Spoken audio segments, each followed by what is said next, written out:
반갑습니다. 2월 10일 보타코의 보험재테크 이슈 시작합니다. 오늘 2월 12일 기생충이란 영화로 아카데미 상식을 뜨겁게 달군 주역들이 좀 전에 입국했다라고 합니다.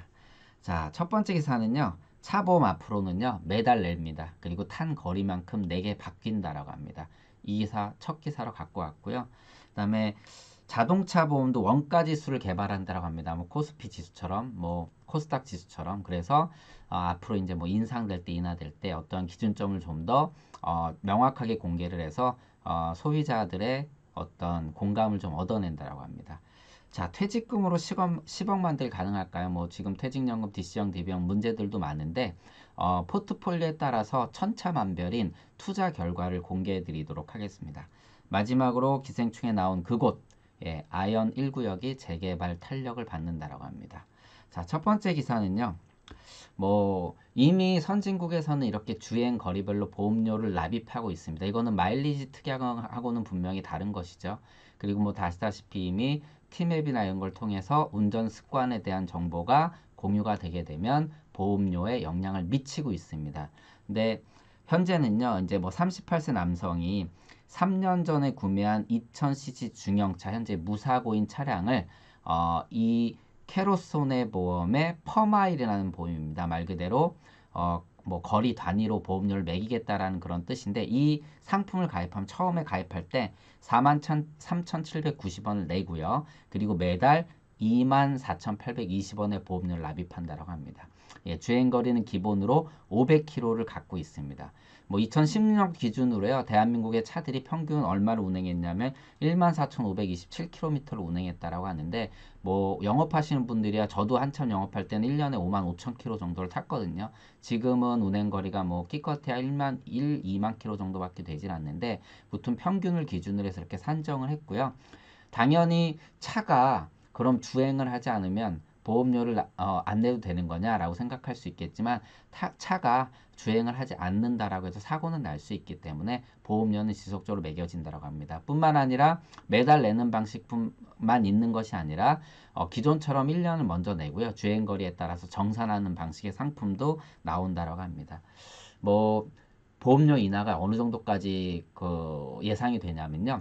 다이렉트 보험과 비교해서 무려 8에서 30%까지 보험료가 저렴해질 것으로 보입니다. 과거에 이제 제가 한번 소개시켜 드린 적이 있는데요. 그때 기준으로 하면은 뭐 개인 기준으로 해서 보험료가 좀 비싼 분은요. 뭐 최소 몇십만에서 많게는 100만 원, 200만 원까지 보험료 아끼는 방법이 바로 주행거리별로 보험료를 내는 방식인데 무튼 이러한 제도가 대한민국에 도입이 돼서 시장이 굉장히 판도를 바꿀 것이라고 좀 보고 있습니다. 뭐 다이렉트 보험과 오프라인 보험이 엄청나게 이제 우리 설계사분들한테는 어떤 이제 경쟁의 대상이 서로 되고 있겠지만 이 부분보다는 모바일이나 IT 쪽과 접속된 그 이제 IoT라고 하죠. 기기가 서로 연결이 돼서 데이터들 주고받는 이러한 이제 기술들이 높아지게 되면 이를 통해서 시장이 많이 바뀔 것입니다. 뭐 더 나아가면 무인차가 되게 되면 뭐 자동차 보험을 누가 가입하느냐 현재로서는 이제 주행자가 가입하기로 되어 있지만 이러한 판도들도 완전히 바뀔 것이다라고 보고 있습니다.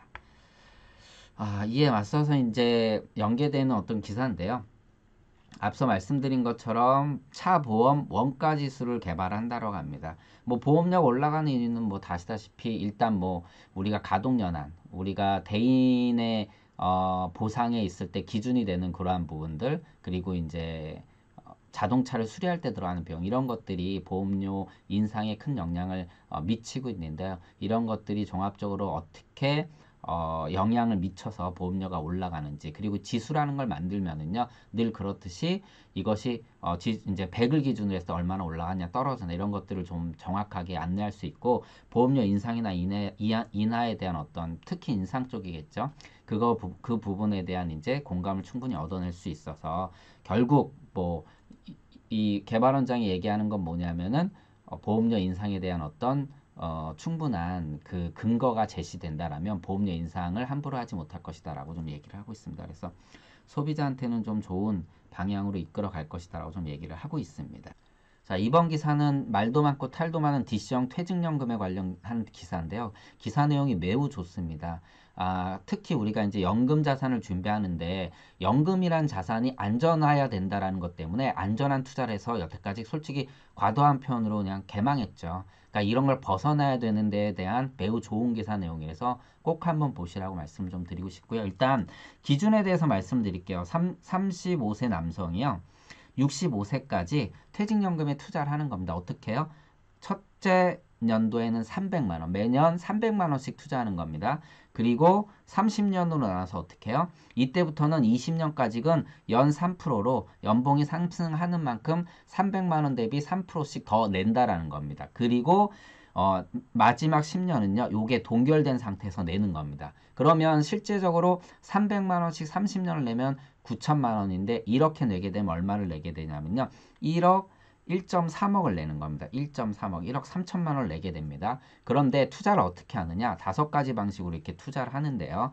첫 번째 원리금 보전 방식으로 2%, 3%의 투자를 하는 거고요. 그 다음에 투자를 하는 것은 이제 원리금이 보존되지 않는 거겠죠. 이렇게 그 세 가지 방식으로 투자를 하는데 라이프 사이클 펀드, 뭐 요즘 많이 얘기하는 TDF, 뭐 타겟 데이트 펀드 방식으로 투자를 하는 거고요. 그 다음에 공격적, 보수적. 공격적은 뭐냐? 7대3, 주식이 7, 채권이 3. 그리고 보수적은 반대로 채권이 7, 주식이 3입니다. 근데 보시면 중위값을 봐야 되는데 일단 공격적 투자 방식은 최고 좋을 때 12억이 넘습니다. 그리고 중위값만 봐도 7억이에요. 중위값을 보게 되면 일단 원리금 보장 방식의 1.75억, 2억과는요 어느 정도 차이가 납니까? 크게는 4배, 적게는 거의 3배 차이가 납니다. 어마어마하게 차이가 나죠. 그러니까 안정적으로 굴리는 것이 무조건 좋은 것만은 아니다라는 얘기죠. 그러면 이런 얘기를 할 수 있죠. 야, 투자해서 망하면 어떡하냐. 예, 이럴 수 있죠. 근데 하위값을 한번 볼게요. 자, 보수적 투자 방식이나 공격적 투자 방식은 하위값이요. 4.1억, 3.23억입니다.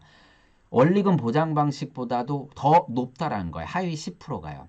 물론 여기서 이거는 확률입니다. 정말로 펀드가 망하게 되면 0으로 갈 수도 있죠. 예, 내 돈을 다 날릴 수도 있는 겁니다. 이거는 확률 상의 포션을 지금 설명을 드리는 건데 그래도 하위 10%가 원리금 보장 방식보다 훨씬 높은 금액을 갖고 갈 수 있다는 거죠. 그리고 더 좋은 거는요. 라이프 사이클 펀드로 했더니 공격적인 투자보다 그렇게 중위값이 낮지 않다라는 거. 그러면서 뭐가 좋습니까? 하위값이 좋게 높게 나타났다라는 것이죠. 이게 장기적인 투자에서는 매우 좋은 방법이죠. 어, 무조건 주식에 좀 몰빵해라. 주식 반영 비율을 높이라라고 얘기를 합니다. 장기 투자에 대해서는요. 그런데 아무래도 안정성을 같이 봐야 되고 은퇴 시점에 다다랐을 때 내가 이 자금을 언제 어떻게 뺄지 모르는 것. 즉 주식 반영 비율이 높은 것은 장기적으로 좋은 수익을 낼 수 있지만 뭐 굉장히 수익률이 극 악화되는 경우가 오게 되는 거죠. 뭐 예를 들어서 글로벌 금융위 사태라든가 지금 우한폐렴 같은 사태가 왔을 때는요. 그래서 어느 정도 펀드의 비율을 안정적인 자산과 섞어가는 게 좋다라는 거고 특히 기간이 길다 보면 초기에는 주식 반영비를 높게 갖고 가는 거고 나중에는 주식 반영을 줄여서 가는 이러한 이제 라이프 사이클 펀드 같은 거라든가 TDF 펀드들이 매우 좋은 성과를 낼 수 있다라고 이 자료에서 굉장히 잘 나타내고 있습니다. 굉장히 좋은 자료 같고요.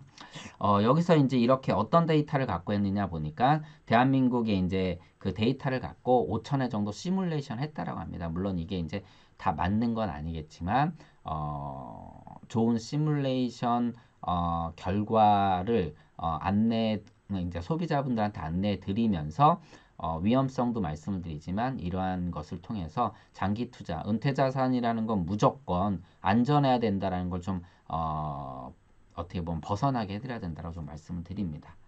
자, 마지막으로 네, 뭐 지금 아이언 1구역 여기가 이제 저 돼지 슈퍼 보이시죠? 저게 이제 기생충 영화 나왔던 그 슈퍼인데 이 지역이 뭐 다시다시피 우리 영화가 이제 막 유명해지면 뭐 예전에 그런 드라마에서 나왔던 지역이나 명소들이 되는 경우가 있고 해외에서도 이쪽으로 막 순례 같은 것도 하죠. 지금도 이쪽에 보게 되면 성지 순례를 하고 있다라고 합니다. 여기가 이제 만약에 재개발이 되면 다 이렇게 밀리게 되기 때문에 이제 뭐 이걸 보존할지 안 할지에 대한 뭐 그런 것들을 떠나서 그 한번 보고 오고 뭐 사진에 좀 담으면 좋겠다라는 그런 생각도 해봅니다. 자, 오늘 기사는 여기까지 하는 걸로 알고요. 비가 온다라는데 운전 조심하고 좋은 하루 되시기 바랍니다. 도움이 되셨다면 구독과 좋아요 부탁드리겠습니다. 고맙습니다.